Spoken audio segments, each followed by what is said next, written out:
Man's life is vanity. For I know that you will bring me to death, and to the house appointed for all living. Job 30, verse 23. I come now to discourse of man's eternal state into which he enters by death. Of this entrance, Job takes a solemn, serious view in the words of the text, which contain a general truth and a particular application of it. The general truth is supposed, namely, that all men must die. By death they are removed out of this world. But where must they go? They must go to the house appointed for all living, to the grave, that darksome, gloomy, solitary house in the land of forgetfulness. Wherever the body is laid up until the resurrection, there is to a dwelling house death brings us home. While we are in the body, we are but in a lodging house, in an inn, on our way homeward. When we come to our grave, we come to our home, our long home, Ecclesiastes 12, verse 5. Living must be inhabitants of this house, good and bad, old and young. Man's life is a stream running into death's devouring deeps.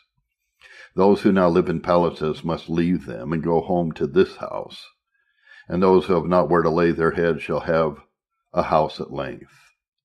It is appointed for all by him whose counsel shall stand. This appointment cannot be shifted. It is a law which mortals cannot transgress. Job's application of this general truth to himself is expressed in these words: For I know that you will bring me to death, and to the house appointed for all living. He knew that he must meet with death, that his soul and body must part. The God who had set the time would certainly see it kept. Sometimes Job was inviting death to come to him and carry him home to its house. Yea, he was in the hazard of running to it before the time, Job 7, verse 15. My soul chooses strangling and death rather than my life. But here he considers God would bring him to it. Yes, bring him back to it, as the word imports. Whereby he seems to intimate that we have no life in this world, but as runaways from death, which stretches out his cold arms to receive us from the womb. But though we do then narrowly escape its clutches, we cannot escape long. We shall be brought back again to it. Job knew this. He had laid it down as a certainty and was looking for it. All must die. Although this doctrine is confirmed by the experience of all former generations, ever since Abel entered into the house appointed for all living, and all the living know that they shall die, yet it is needful to discourse of the certainty of death, that it may be impressed on the mind and duly considered. Therefore consider, there is an unalterable statute of death, under which all men are concluded. It is appointed unto men once to die, Hebrews 9, verse 27. It is laid up for them, as parents lay up for their children. They may look for it and cannot miss it, seeing God has designed and reserved it for them. There is no peradventure in it. We must die, 2 Samuel 14, verse 14. Though some men will not hear of death, yet every man must see death. Psalm 89, verse 48. Death as a champion all must grapple with. We must enter the lists with it, and it will have the mastery, Ecclesiastes 8, verse 8. There is no man that has power over the spirit to retain the spirit, neither has he power in the day of death. Those indeed who are found alive at Christ's coming shall all be changed, 1 Corinthians 15, verse 51. But that change will be equivalent to death. It will answer the purposes of it. All other people must go the common road, the way of all flesh. Let us consult daily observation. Every man sees that wise men die, likewise the fool and brutish person, Psalm 49, verse 10. There is room enough on this earth for us, notwithstanding the multitudes that were upon it before us. They are gone to make room for us, as we must depart to make room for others. It is long since death began to transport men into another world, and vast multitudes are gone there already. Yet the work is going on still. Death is carrying off new inhabitants daily to the house appointed for all living. Who has ever heard the grave say, "It is enough"? Long has it been getting, but still it asks. This world is like a great fair or market, where some are coming in, others going out, while the assembly that is in it is confusion, and the most part know not why they are come together, or like a town situated on the road to a great city, through which some travelers have passed. Some are passing, while others are only coming in. Ecclesiastes 1 verse 4. One generation passes away, and another generation comes, but the earth abides forever. Death is inexorable, an irresistible messenger, who cannot be diverted from executing his orders by the force of the mighty, the bribes of the rich, or the entreaties of the poor. It does not reverence the hoary head, nor pity the harmless babe. The bold and daring cannot outbrave it, nor can the faint-hearted obtain a discharge in this war. The human body consists of perishing materials. Genesis 3 verse 19. Dust you are, and to dust you shall return. The strongest are but brittle earthen vessels, easily broken in shivers. The soul is but basely housed while in this mortal body, which is not a house of stone, but a house of clay. The mud walls cannot but moulder away, especially seeing the foundation is not on a rock, but in the dust. They are crushed before the moth, though this insect be so tender that the gentle touch of a finger will destroy it. Job 4 verse 19. These materials are like gunpowder. A very small spark lighting on them will set them on fire and blow up the house. The seed of a raisin, or hair, and milk, having choked men and laid the house of clay in the dust. If we consider the frame and structure of our bodies, how fearfully and wonderfully we are made, and on how regular and exact a motion of the fluids and balance of humors our life depends, and that death has as many doors to enter in by as the body has pores. And if we compare the soul and body together, we may justly reckon that there is somewhat more astonishing in our life than in our death, and that it is more strange to see dust walking up and down on the dust than lying down in it. Though the lamp of our life may not be violently blown out, yet the flame must go out at length for lack of oil. What are those distempers and diseases which we are liable to, but death's harbingers that come to prepare his way? They meet us as soon as we set our foot on earth, to tell us, at our entry, that we do but come into the world to go out again. Nevertheless, some are snatched away in a moment without being warned by sickness or disease. We have sinful souls, and therefore have dying bodies. Death follows sin as the shadow follows the body. The wicked must die by virtue of the threatening of the covenant of works, Genesis 2 verse 17. And the day you eat thereof you shall surely die. And the godly must die too, that as death entered by sin, sin may go out by death. Christ has taken away the sting of death as to them, though he has not as yet removed death itself. For though it fastens on them as the viper did on Paul's hands, it shall do them no harm. But because the leprosy of sin is in the walls of the house, it must be broken down, and all the materials thereof carried forth. Man's life in this world, according to the Scripture account of it, is but a few degrees removed from death. The Scripture represents it as a vain and an empty thing, short in its continuance and swift in its passing away. First, man's life is a vain and empty thing. While it is, it vanishes away, and lo, it is not. Job 7 verse 6. My days are vanity. If we suspect afflicted Job of partiality in this manner, hear the wise and prosperous Solomon's character of the days of his life, Ecclesiastes 7 verse 15.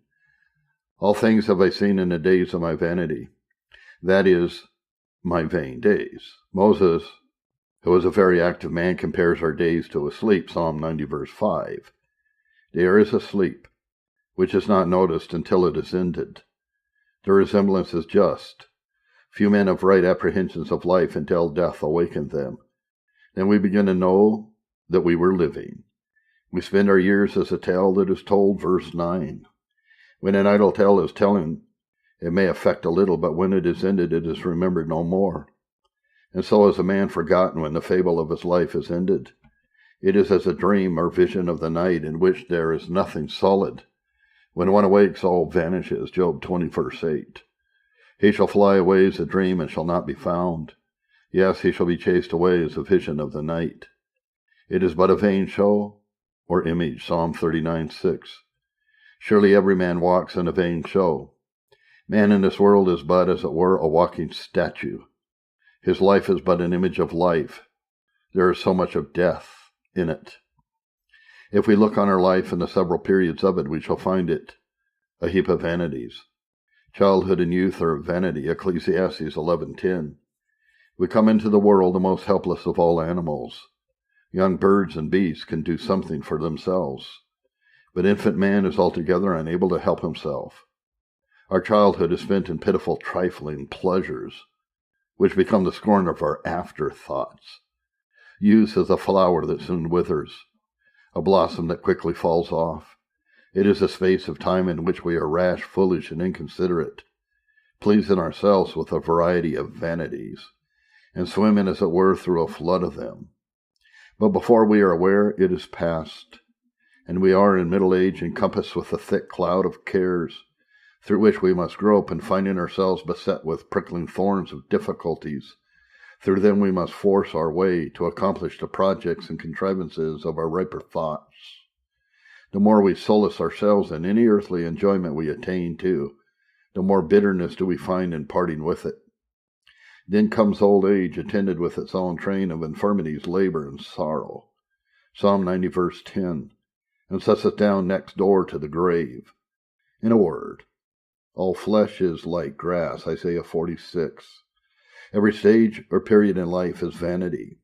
Man at his best state, his middle age, when the heat of youth is spent, when the sorrows of old age have not yet overtaken him, is altogether vanity, Psalm 39:5.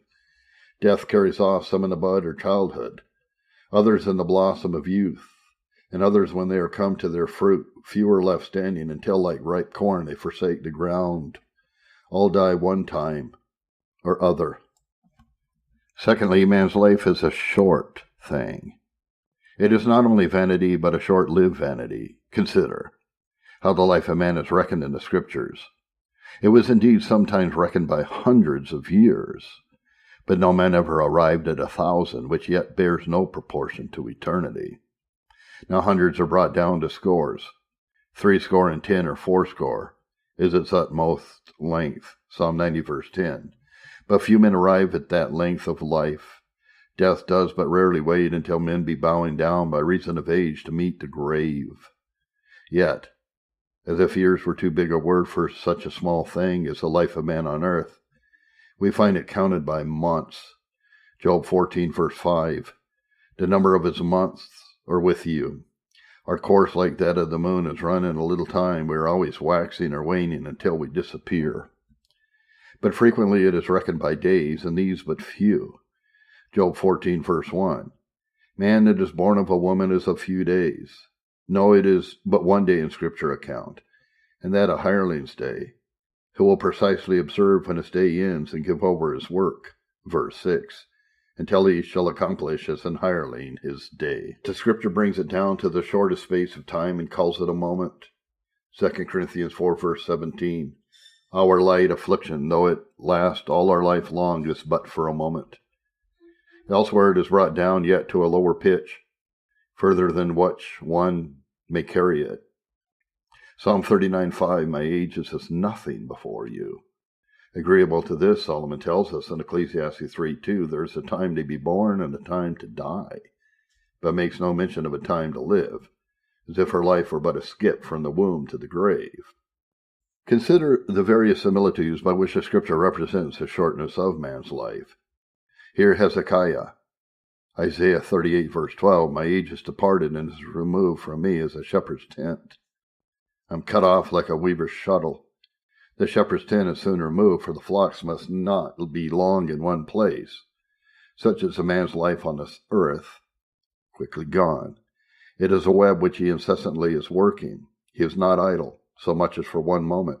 In a short time it is wrought, and then it is cut off. Every breathing is a thread in this web. When the last breath is drawn, the web is woven out.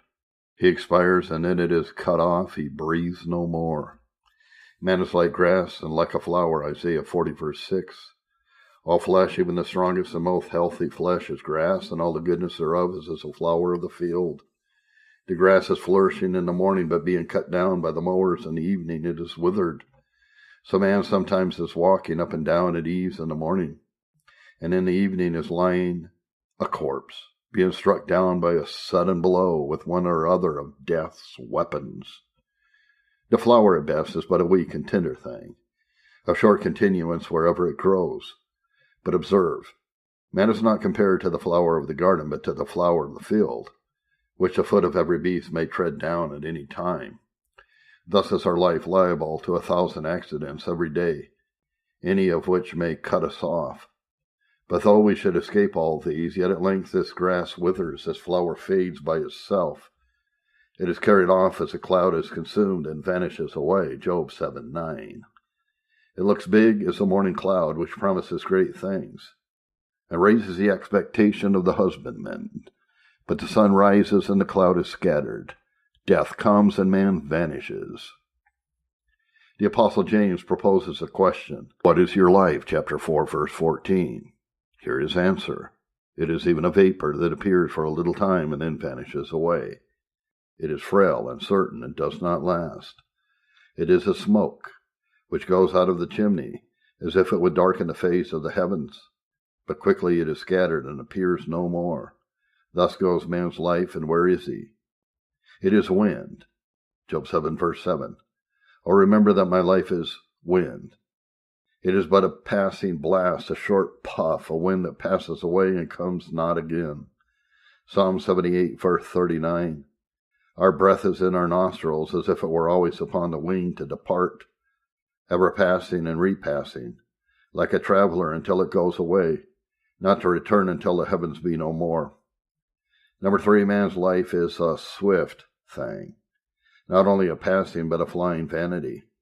Have you not observed how swiftly a shadow runs along the ground in a cloudy and in a windy day, suddenly darkening the places beautified before with the beams of the sun, but is suddenly disappearing?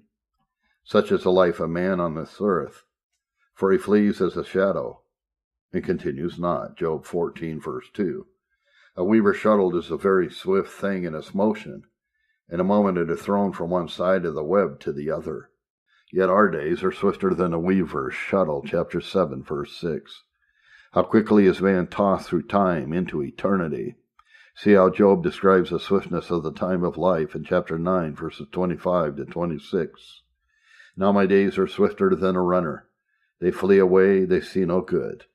They are passed away as the swift ships, as the eagle that hastens to the prey. He compares his day with a runner who runs speedily to carry tidings and will make no stop. But though the runner were like a Himeaz, who overrun Cushai, our days would be swifter than he, for they flee away like a man fleeing for his life before the pursuing enemy. He runs with his utmost vigor, yet our days run as fast as he. But this is not all. Even he who is fleeing for his life cannot run always. He must needs sometimes stand still, lie down, or turn in somewhere, as Sisera did into Jael's tent to refresh himself. But our time never halts. Therefore it is compared to ships that can sail night and day without intermission until they reach their port, and to swift ships, ships of desire in which men quickly arrive at their desired haven, or ships of pleasure that sail more swiftly than ships of burden. Yet the wind failing, the ship's course is checked, but our time always runs with a rapid course. Therefore it is compared to the eagle flying, not with his ordinary flight. But that is not sufficient to represent the swiftness of our days, but when he flies upon his prey, which is with an extraordinary swiftness, and thus even thus our days flee away. Having thus discovered of death, let us apply the subject in discerning the vanity of the world, and bearing up with Christian contentment and patience under all troubles and difficulties in it, in mortifying our lusts, and cleaving to the Lord with full purpose of heart, at all hazards, and in preparing for death's approach. Let us hence, as in a mirror, behold the vanity of the world, and of all those things in it, which men so much value and esteem, and therefore set their hearts upon. The rich are, and the poor, equally intent upon gaining this world. They bow the knee to it, yet it is but a clay god. They court the bulky vanity, and run eagerly to catch a shadow. The rich man is hugged to death in its embraces, and the poor man wearies himself in his fruitless pursuit. What wonder if the world's smiles overcome us when we pursue it so eagerly, even while it frowns upon us? But look into the grave, O man, consider and be wise. Listen to the doctrine of death and learn that, hold as hard as you can, you shall be forced to let go your hold of the world at length. Though you load yourself with the fruits of this earth, yet all shall fall off when you come to creep into your hole, the house underground appointed for all living. When death comes, you must bid an eternal farewell to your enjoyments in this world. You must leave your goods to another, Luke 12, verse 20. And whose shall those things be which you have provided? Your portion of these things shall be very little before long. If you lie down on the grass and stretch yourself at full length and observe the print of your body when you rise, you may see how much of this earth will fall to your share at last. And maybe you shall get a coffin and a winding sheet, but you're not even sure of that. Many who have had abundance of wealth, yet have not had so much when they took up their new house in the land of silence. But however that be, more you cannot expect. It was a sobering lesson which Saladin, when dying, gave to his soldiers. He called for his standard-bearer and ordered him to take a shroud upon a pole and go out to the camp with it, and declared that of all of his conquests, victories, and triumphs, he had nothing now left him but that piece of linen to wrap his body in for burial. Number 3, this world is a false friend who leaves a man in time of greatest need and flees from him when he has most to do. When you are lying on a deathbed, all your friends and relatives cannot rescue you. All your substance cannot ransom you, nor procure you a reprieve for one day, no, not for 1 hour. Yes, the more you possess of this world's good, your sorrow at death is likely to be the greater. For though one may live more commodiously in a palace than in a cottage, yet he may die more easily in the cottage where he has very little to make him fond of life. Secondly, it may serve as a storehouse for Christian contentment and patience under worldly losses and crosses. A close application of the doctrine of death is an excellent remedy against fretting and gives some ease to a troubled heart. When Job had sustained very great losses, he sat down contented with this meditation, Job 1, verse 21. Naked I came out of my mother's womb, and naked shall I return there. The Lord gave, and the Lord has taken away. Blessed be the name of the Lord. When providence brings a mortality or disease among your cattle, how ready are you to fret and complain? But the serious consideration of your own death, to which you have a notable help from such providential occurrences, may be of use to silence your complaints and quiet your spirits. Look to the house appointed for all living and learn that you must suffer a more severe tragedy than the loss of worldly goods. Do not cry out because of an illness in the leg or arm, for before long there will be a long home thrust at the heart. You may lose your dearest relations. The wife may lose her husband, and the husband his wife. The parents may lose their dear children, and the children their parents. But if any of these trials happen to you, remember you must lose your own life at last. And why does the living man complain? Lamentation 3, verse 39. It is always profitable to consider under affliction that our case might have been worse than it is. Whatever is consumed or taken from us, it is of the Lord's mercies that we ourselves are not consumed. Verse 22. Number 2, it is but for a short space of time that we are in this world. It is but a little that our necessities require in so short a space of time. When death comes, we shall stand in need of none of these things. Why should men rack their heads with cares how to provide for tomorrow, while they know not if they shall then need anything? Though a man's provision for his journey be nearly spent, he is not disquieted if he thinks he is near home.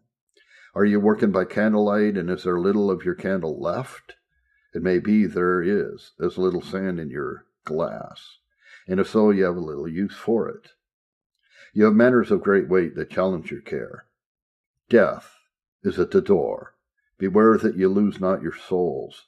If blood breaks out in one part of the body, they often open a vein in another part of it, to turn the stream of the blood and to stop it. Thus the Spirit of God sometimes cures men of sorrow for earthly things by opening the heart vein to bleed for sin. Did we pursue heavenly things more vigorously when our affairs in this life prosper not? We should thereby gain a double advantage. Our worldly sorrow would be diverted and our best treasure increased. Crosses of this nature will not last long. The world's smiles and frowns will quickly be buried together in everlasting forgetfulness. Its smiles go away like foam on the water, and its frowns are as a passing ache in a man's side. Time flies away with swift wings and carries out earthly comforts and crosses too along with it. Neither of them will accompany us into the house appointed for all living. For in death the wicked cease from troubling, and the weary are at rest. Even prisoners are at ease in death, with no guards to curse them.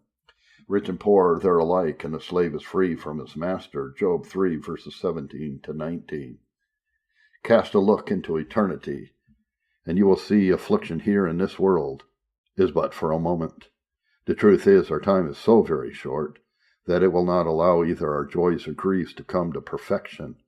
Therefore let them that weep be as though they wept not, and those who rejoice as though they rejoice not. 1 Corinthians 7, verses 29 to 31. Death will put all men on the same level. The king and the beggar must dwell in one house when they come to their journey's end, though their entertainment by the way may be very different. The small and the great are there, Job 3, verse 19. We are all in this world as on a stage. It is no great matter whether a man acts a part of a prince or a peasant, for when they have acted their parts, they must both get behind the curtain and appear no more. Meditations upon death may serve for a bridle to curb all manner of your lusts, particularly those conversant about the body. A serious visit made to cold death, and that solitary mansion, the grave, might be of good use to repress them. It may be of use to cause men to cease from their inordinate care for the body, which is to many the bane of their souls. Often do these questions, what shall we eat? What shall we drink? And with what shall we be clothed? Leave no room for another of more importance, namely, with what shall I come before the Lord? The soul is put on the shelf to answer these base questions in favor of the body, while its own eternal interests are neglected. But why are men so busy to repair the ruinous cottage, leaving the inhabitant to bleed to death of his wounds unheeded, unregarded? Why so much care for the body to the neglect of the concerns of the immortal soul? Oh, do not be so anxious for what can only serve your bodies, since before long the clods of cold earth will serve for back and belly too. It may abate your pride on account of bodily endowments, which vain man is apt to glory in. Value not yourselves on the blossom of youth, for while you are in your blooming years, you are but ripening for a grave. Death gives a fatal stroke, without asking anybody's age. Do not boast in your strength, it will quickly be gone. The time will soon be when you shall not be able to turn yourselves on a bed, and you must be carried by your grieving friends to your long home. And what signifies your healthful constitution? Death does not always enter in soonest where it begins soonest, to knock at the door, but makes as great dispatch with some in a few hours as with other in many years. Do not value yourselves on your beauty, which shall consume in the grave. Psalm 49, verse 14. Remember the change which death makes on the fairest face. Job 14, verse 20. They always overpower them, and then they pass from the scene. You disfigure them in death and send them away. Death makes the greatest beauty so loathsome that it must be buried out of sight. Could a mirror be used in the house appointed for all living, it would be a terror to those who now look oftener into their mirrors and into their Bibles. And what, though the body be gorgeously arrayed, the finest clothes are but badges of our sin and shame, and in a little time will be exchanged for a shroud when the body will become a feast to the worms. Meditations on death should serve as a check upon your sensuality and fleshly lusts. 1 Peter 2, verse 11. I beseech you as strangers and pilgrims, abstain from fleshly lusts which war against the soul. It is hard to cause wet wood to take fire. When the fire does take hold of it, it is soon extinguished. Sensuality makes men most unfit for divine communications, and is an effectual means to quench the spirit. Intemperance in eating and drinking carries on the ruin of soul and body at once, and hastens death, while it makes the man most unfit for it. Therefore be careful, or your hearts will be weighed down with dissipation, drunkenness, and the anxieties of life, and that day will close on you unexpectedly, like a trap, Luke 21, verse 34. But oh, how often is a soul struck through with a dart in gratifying the senses. At these doors destruction enters in. Therefore Job made a covenant with his eyes, chapter 31, verse 1. The mouth of a strange woman is a deep pit. He that is abhorred of the Lord shall fall therein, Proverbs 22, verse 14. Let him that stands take heed lest he fall, 1 Corinthians 10:12. Beware of lustful pleasure. Study modesty in your apparel, words, and actions. The ravens of the valley of death will at length pick out the lustful eye. The obscene, filthy tongue will at length be quiet in the land of silence. In grim death, embracing the body in its cold arms, will effectually allay the heat of all fleshly lusts. In a word, it may check our earthly mindedness, and at once knock down the lust of the flesh, the lust of the eyes, and the pride of life. Ah, if we must die, why are we so fond of temporal things, so anxious to get them, so eager in the embraces of them, so mightily bothered with the loss of them? Let me upon a view of the house appointed for all living address a worldling in the words of Solomon in Proverbs 23:5. Will you set your eyes upon that which is not? For riches certainly make themselves wings, they flee away as an eagle towards heaven. Riches and all worldly things are but a lovely nothing. They are that which is not, they are not what they seem to be, they are but gilded vanities that deceive the eye. Comparatively, they are not. There is infinitely more of nothingness and non-being than of being or reality in the best of them. What is this world, and all that is in it, but a fashion or fair show, such as men make on the stage? A passing show, 1 Corinthians 7, verse 31. Royal pomp is but gaudy show or appearance in God's account, Acts 25, verse 23. The best name they get is good things, but observe it. They are only the wicked man's good things, Luke 16, verse 25. You in your lifetime received your good things, says Abraham in the parable to the rich man in hell. Well may the men of the world call these things their goods, for there is no other good in them, about them, nor attending them. Now, will you set your eyes upon empty shadows and fancies? Will you cause your eyes to flee on them as the word is? Shall men's hearts fly out of their eyes upon them as a ravenous bird on its prey? If they do, let them know that at length they shall flee as fast away from them, as our eyes flow upon them, like a flock of fair feathered birds that settle on a fool's ground, which, when he runs to catch them at his own, do immediately take wing, fly away, and sitting down on his neighbor's ground, elude his expectation. Luke 12, verse 20. You fool, this night your soul shall be required of you. Then who shall these things be? Though you do not make wings to them as many do, they themselves make wings and fly away, not as a tame house bird, which may be caught again, but as an eagle which quickly flies out of sight and cannot be recalled. Forbear then to seek these things, O mortal. There is no good reason to be given why you should set your eyes upon them. This world is the great inn on the road to eternity to which you are traveling.